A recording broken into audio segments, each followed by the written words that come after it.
Assalamu alaikum jama'a, barkanmu da wannan lokaci. Kamar yadda kuka gani, wannan gidan gona ne wanda za mu yi maku tallarsa. Kuma gidan gonar gaskiya yana da location mai kyau. Akwai hanya da za ta kawo ka har gidan gonar cikin sauƙi. Kaga nan hanya ce. Sannan wannan hanya ita ce za ka bi ta haka ka fita ka koma babban titi. Za ka koma titi. Shi wannan gidan gonar da kuke gani kun ga girmansa ya zama 150 by 100. 150 by 100 yana da girma, babu laifi. Sannan nan shine bayan gidan gonar, nan kuma gaban kenan. Saboda haka bari mu je maku ta can bayan sai ku ga yanda can bayan yake. Mara sunan ina ma gun. Yawwa. To kun ga dai yadda shi gidan gonar yake. Zan nuna maku bayansa ne kuma can. Yana da girma, babu laifi.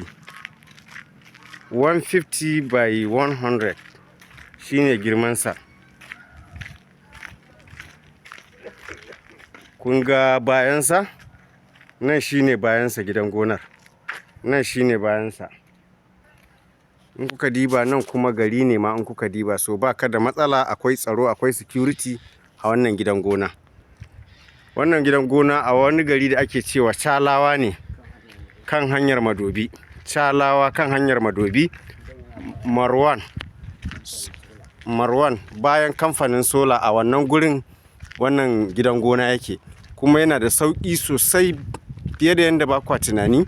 Domin in ka sayi wannan gidan gonar ko a zaman kadara ma zai baka biyan buƙatar da kake so. Yanzu bari mu shiga ciki ku ga yadda ciki kuma yake.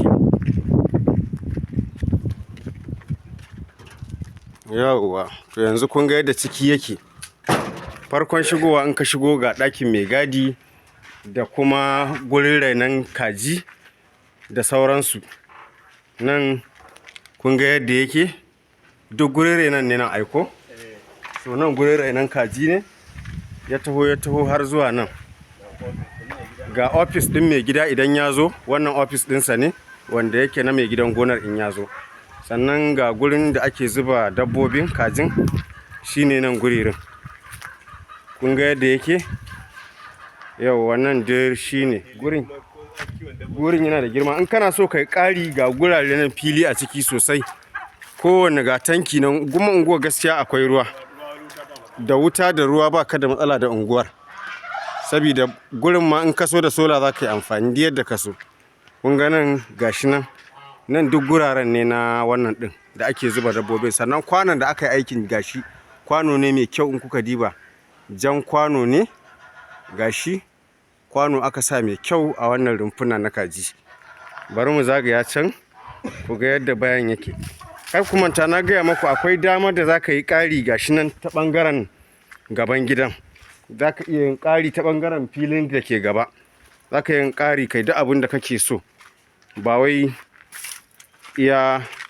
matsatsen fili ne da gurin ba. Sannan nan baya ne nan shi ma kun ga akwai balance sosai. Yadda bayan yake to shine. Saboda haka idan mutum yana so wannan gidan gona gaskiya kan yadda yake da kyau kuma yana da sauƙi. A cikin ƙanƙanin lokaci za ka iya jin labari ya sha bamban mai so ya saye shi. Saboda haka in kana so ka shirya sai ka zo a yi magana. Saboda haka gashi. To ba damuwa. So wannan shine.